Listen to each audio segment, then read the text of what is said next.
పిల్లలు కావాలని కోరుకున్నాడు జగత్తు ముందే.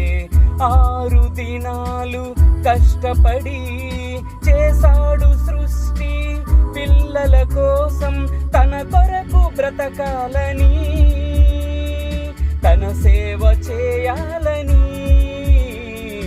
తన చేతితో చిక్కుకుని తన కళ్ళ